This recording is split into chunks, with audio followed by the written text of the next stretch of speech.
जय हिंद दोस्तों, रोशन education centre में एक बार फिर से आप सभी का स्वागत है।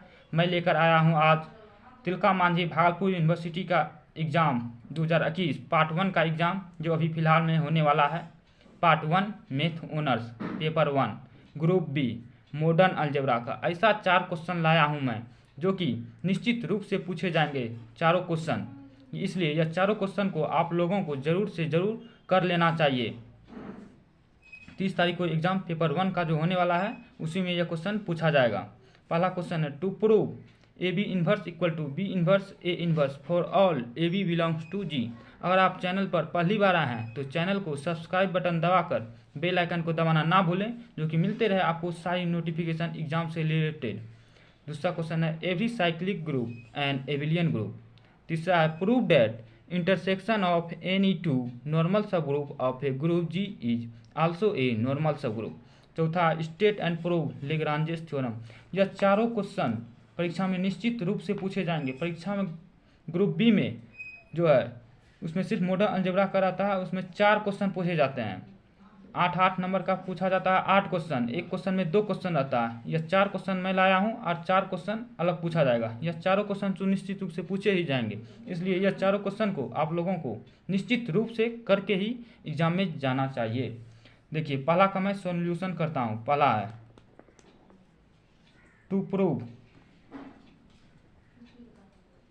ए B inverse equal to B inverse A inverse for all A B belongs to G का सॉल्यूशन हमको दिया हुआ है for all A B belongs to G. This implies there exist A inverse B inverse belongs to G में exist करेगा। This implies A inverse A equal to A inverse equal to E होता है। B inverse equal to B inverse B equal to E होता है, आप लोग जानते हैं। Let E be the identity of G. तो नाउ अब देखिए A B into B inverse A inverse बराबर A into B inverse into A inverse लिख सकते हैं। A B inverse equal to क्या होता है ई, ए इन्वर्स है तो A inverse equal to A inverse लिख सकते हैं। ए इन्वर्स को हम लोग ए इन्वर्स लिख सकते हैं, आप लोग जानते हैं। तो ए इन्वर्स इक्वल टू क्या हो जाएगा E. Also B inverse A inverse into A B बराबर अब B inverse into A inverse A into B, इस प्रकार लिख सकते हैं इसको। तो B inverse A equal to क्या होगा E into B equal to B inverse into E B, इस प्रकार लिख सकते हैं। आइडेंटिटी को किसी चीज़ से गुना करने पर उतना ही प्राप्त होता है, तो B inverse into B equal to क्या आ जाएगा ई। चूँकि A B into B inverse A inverse बराबर आ गया B inverse A inverse into A B के। देखिए चूँकि A B into B inverse A inverse बराबर B inverse A inverse into A B equal to E आया है। ये दोनों बराबर आ गया, तो इसलिए ए बी इन्वर्स बराबर क्या आ जाएगा B inverse A inverse prove. इतना ही आपको करना है, बस इसी में 8 नंबर आपको मिलेगा। यह क्वेश्चन निश्चित रूप से आएंगे। दूसरा क्वेश्चन है every cyclic group and abelian group. दूसरा every cyclic group and abelian group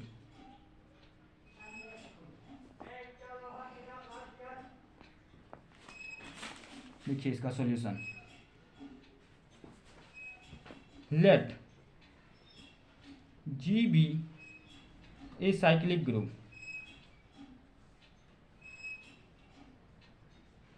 generated by A belongs to G. तो let x equal to a पर power r and y equal to a पर power s be any two element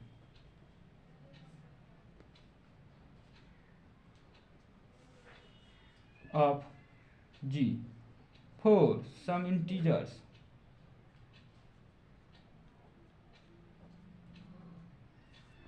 R and S integers है। तो now x into Y equal to A पर power r into A पर power s लिख सकते हैं। तो ए पर पावर r इंटू ए पर पावर s क्या हो जाएगा, ए पर power r plus S equal to A पर पावर s प्लस r लिख सकते हैं, क्योंकि r एंड s इंटीजर्स है, क्योंकि r and s are integers, इसलिए r प्लस s को s प्लस r हम लोग लिख सकते हैं। तो क्या हो जाएगा, ए पर पावर s इंटू ए पर पावर r, ए पर पावर s बराबर क्या है y इंटू ए पर पावर r बराबर x। This implies x into Y बराबर हमको क्या मिल गया, y इंटू एक्स। यह किसको होल्ड करता है, इसलिए g सेटिस्फाई किस प्रॉपर्टी को सेटिस्फाई करता है, कम्यूटेटिव प्रॉपर्टी।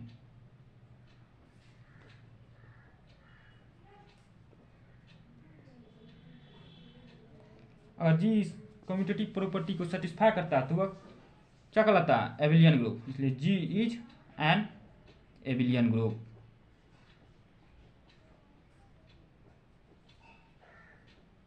सब इजी क्वेश्चन है और यही सब क्वेश्चन एग्जाम में पूछे जाते हैं। अब देखिए तीसरा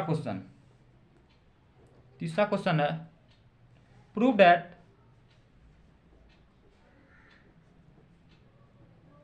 intersection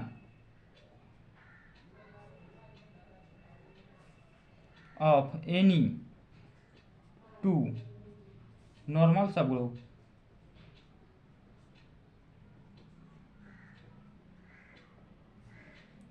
of a group G is also a normal subgroup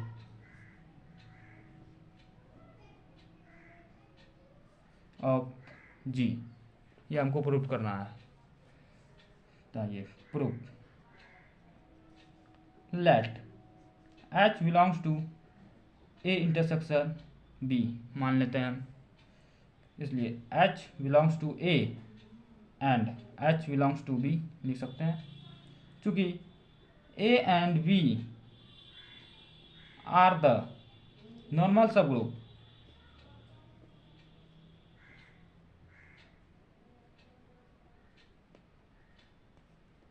of a group G, तो for all H belongs to A X belongs to G को हम क्या लिख सकते हैं, this implies X H X inverse belongs to A।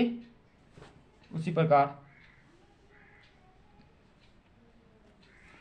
for all H belongs to B और for all X belongs to G को हम किस प्रकार लिख सकते हैं, this implies X H X inverse belongs to B। for all H belongs to A and for all H belongs to B X belongs to G, this implies X H X inverse belongs to A and X H X inverse belongs to B लिख सकते हैं। This implies for all H belongs to A intersection B for all X belongs to G, तो this implies X H X inverse belongs to A intersection B लिख सकते हैं। तो this implies A intersection B is a normal subgroup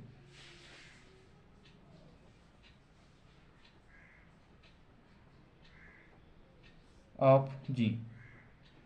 यह था मेरा तीसरा question. यह भी क्वेश्चन निश्चित रूप से आएंगे, जो मैं क्वेश्चन कर रहा हूँ चारों क्वेश्चन, ये चारों क्वेश्चन परीक्षा में पूछे जाएंगे। इसलिए आप लोगों को ध्यान से कर लेना चाहिए, ज़्यादा नहीं 3-4 बार बनाइएगा, आपको समझ में आ जाएगा। अगला क्वेश्चन है state and prove Lagrange's theorem. चौथा है स्टेट एंड प्रूव लेग्रांजेज थ्योरम। तो इसका पहले स्टेटमेंट देखते हैं। लेग्रांजेज का स्टेटमेंट कहता है द ऑर्डर ऑफ ईच सब ग्रुप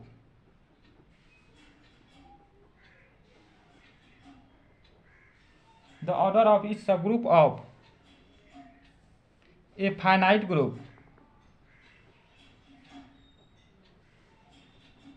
G is divisor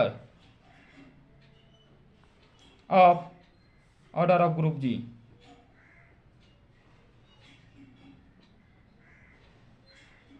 यह इसका स्टेटमेंट है, proof. Let H be a subgroup of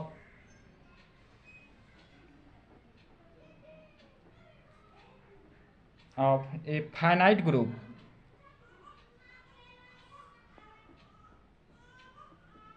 G such that order of H equal to m and order of G equal to m। तो we shall show that, हमें दिखलाना है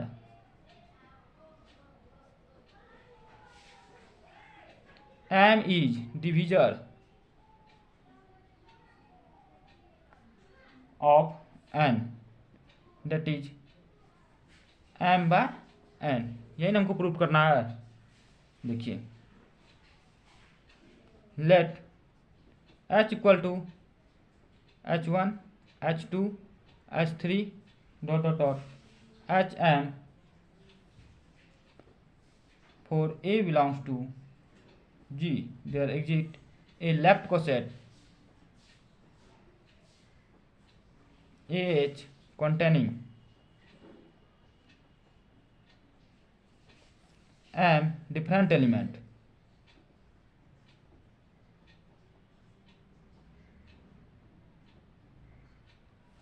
that is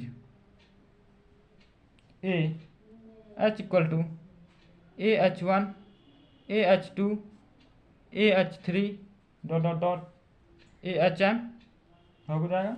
तो let number of left coset of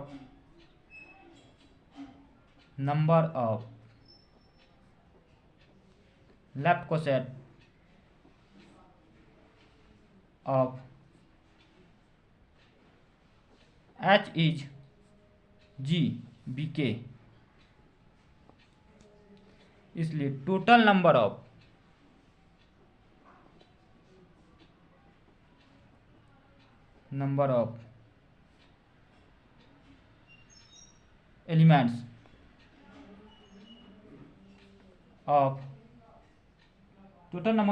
elements is K left coset equal to mk। तो we know that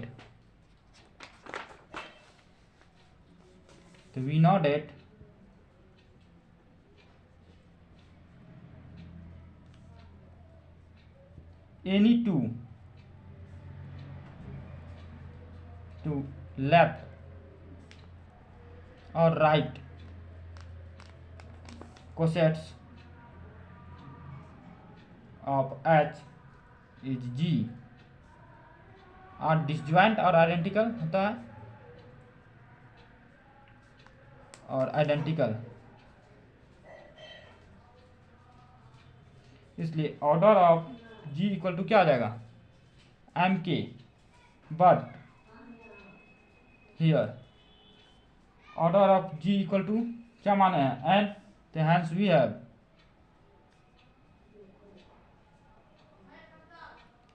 mk equal to क्या आ जाएगा n, तो this simplifies m by n equal to क्या आ जाएगा k, this simplifies m by n prove हो गया। यही हमको प्रूव करना था। Clearly M is a divisor of N. यह चारों क्वेश्चन मैं आप लोगों को बता दिया। यह चारों क्वेश्चन आप कर लेते हैं, आपको परीक्षा में यह चारों क्वेश्चन पूछे जाएंगे। अगर एक क्वेश्चन को आप 3-4 बार बनाएंगे तो जरूर आपको यह याद हो जाएगा और अच्छी तरीके से परीक्षा में लिख सकते हैं। मिलेंगे अगली वीडियो में। धन्यवाद। अगर यह वीडियो आप लोगों को अच्छी लगी हो, इसको शेयर, लाइक, सब्सक्राइब करना ना भूलें और इसको ज़्यादा से ज़्यादा फैलाएं। जितना भी एग्जाम देने वाले कैंडिडेट हैं सभी के पास यह वीडियो पहुंचना चाहिए। मिलते हैं अगली वीडियो में। जय हिंद।